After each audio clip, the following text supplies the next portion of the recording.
Alright guys, well we are back here yet again discussing the sheer ineptitude and poor management over at Ubisoft and the way that they have just completely abandoned any sense of sanity at that company.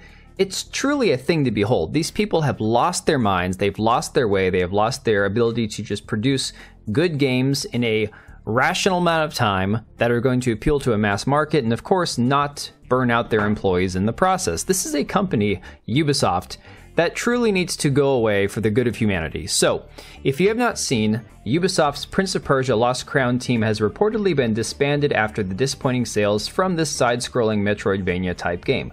Now, I will be the first person to admit that this was not a game that I was interested in playing. I remember seeing a tiny bit of teasers about it. Of course, the Killmonger haircut for me was the first thing I noticed, especially given the fact that the character is supposed to be Persian, and yet they give him this modern 2024 haircut. Very strange choice, and the game did not do well as far as sales went. Of course, I do believe the game was not even available on Steam at launch, so that could be another reason for the poor sales of the game. Allegedly, the Ubisoft studio that made the game went under investigation by French authorities after, quote, dozens of developers went on sick leave in 2022. Many of the employees were said to be team leads, and burnout was a specific reason listed for their leave. So, of course, we're just seeing the ineptitude of Ubisoft across the board, on full display for everybody to see. And this has led to, again, the other games that they've had come out this year, Skull and Bones, Star Wars Outlaws, and of course Assassin's Creed Shadows being delayed, which have just been one black eye after another. And of course, this has led to their tumbling stock price. Stocks so low that you couldn't even pay me to purchase them because God only knows if this stock will ever recover. That being said, we've got more bad news coming in for Assassin's Creed Shadows. We have seen, of course, the delays. We have seen a lot of the question marks around their marketing decisions and the merchandise that they have made for this game. And of course, we've had the delay to February of next year, which is not a good look for this game, given that it was supposed to be the thing that salvaged their 2024 market year. And again, we have seen disastrous launches both with Skull and Bones, Star Wars Outlaws, and obviously with the team behind the Prince of Persia game getting put on hiatus. Of course, this is not a good look at all for Ubisoft as a company.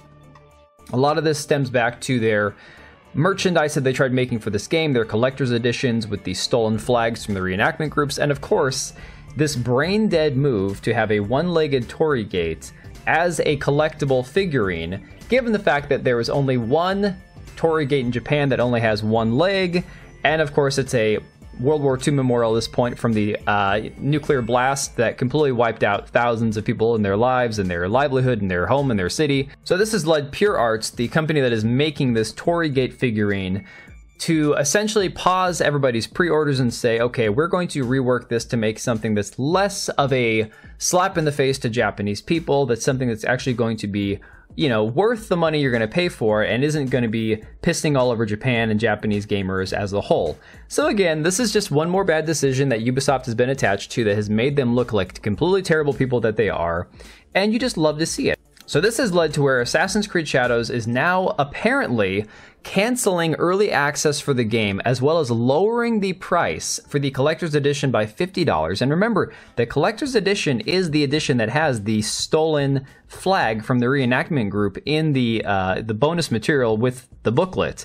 And they are reducing it by $50 and getting rid of the Season Pass plans entirely. Now, again, microtransactions, season passes, battle passes, I'm not a huge fan of these. I've been very honest about those things. Given the fact that, yes, you could play a free-to-play game and then you're consenting to pay microtransactions for skins down the road and they're not necessary to play the game and they're not pay to win, fine. That's a consensual transaction. I should have no problem with that, but I don't enjoy microtransaction-laden games. I prefer to buy a game once, be able to unlock everything through your achievements in the game, and move on with your day and be able to have a fun experience, cool skins, great cosmetics, and emotes and everything else that you want in the game itself, already built in. So now we're seeing Assassin's Creed Shadows completely throwing in the towel, scrapping a bunch of their plans, having to revamp, again, their Collector's Edition, having to revamp the figurine with the Torii Gate.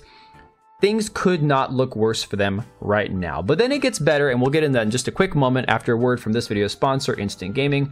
Now again, Instant Gaming is going to save you a bunch of money if you are looking at picking up any of the titles that are coming out in the near future, if you're looking at pre-ordering any of the games that are coming up as well in 2024, 2025. Look no further. Instant Gaming has got a 4.7 out of 5 on Trustpilot, very reliable. Lots of different games on the pre-order available, as well as games currently available on Steam, Epic, PlayStation, Xbox, Nintendo, you name it. You could even sign up for their giveaway at no cost to you. Just make an account on the website, click the link in the description down below, and join the giveaway where you can win a key for whatever game you want through their site. So massive thank you to Instant Gaming for sponsoring the channel. So Ubisoft has got a lot of issues moving forward, especially given the fact that they decided to move this game to February of 2025, which has a freaking jam-packed month full of titles. I'm talking Kingdom Come Deliverance 2, Civilization 7, you've got the Tomb Raider Remastered coming out that point, Avowed, you've got Like a Dragon, Pirate Yakuza in Hawaii, and of course Monster Hunter Wilds, which is going to do phenomenal numbers. That game is going to be freaking insane competition for Assassin's Creed Shadows.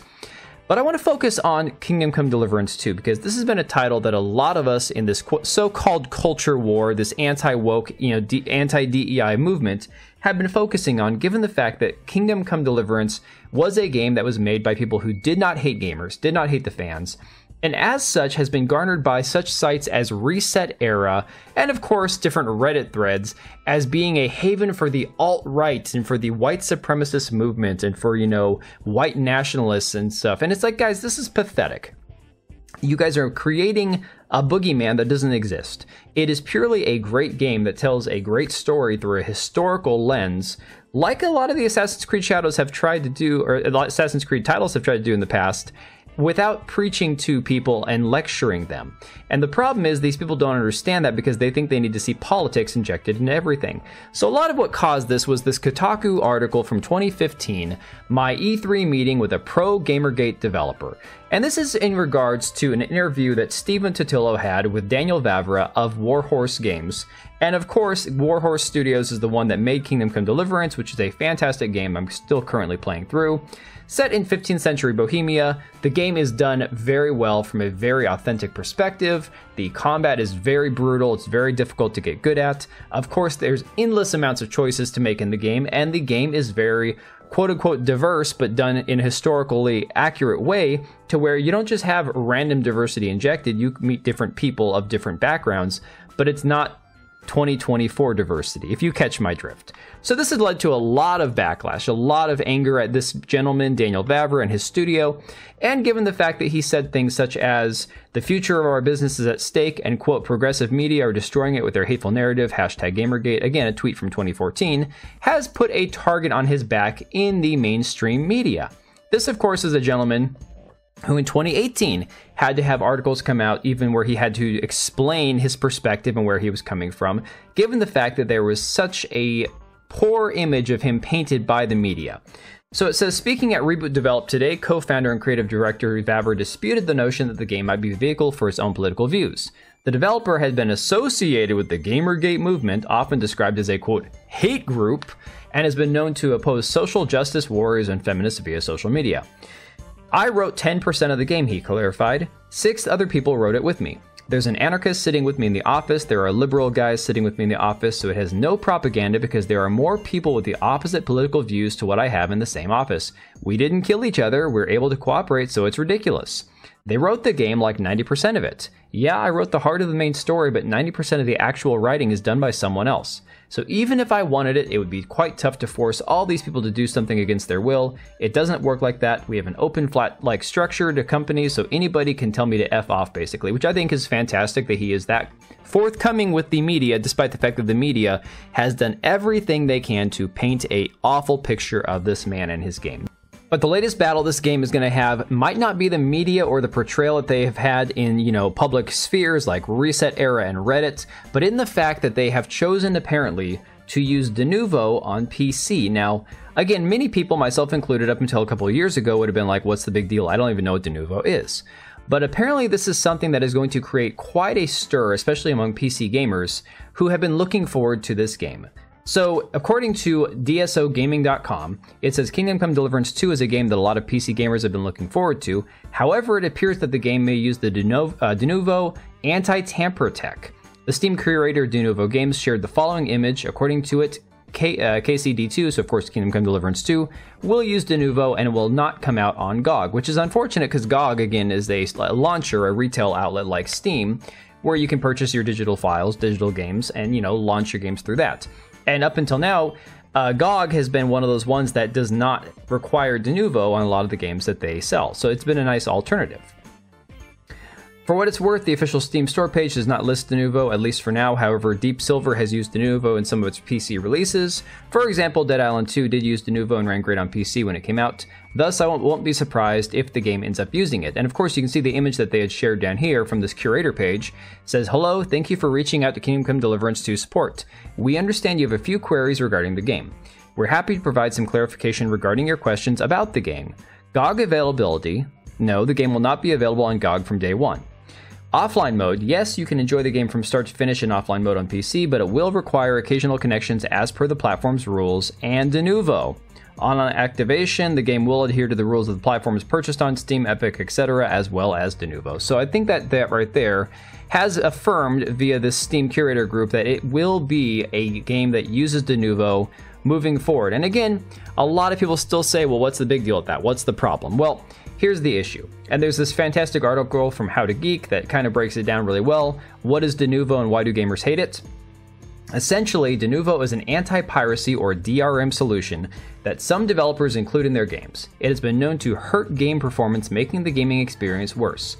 Denuvo is designed to make games more difficult to crack, making it impossible for people to pirate them until a while after their release. Now, what I find fascinating about this is they go through some of the games that have used Denuvo in the past to attempt to try and keep people from quote-unquote cracking the game or being able to, pirate it from launch.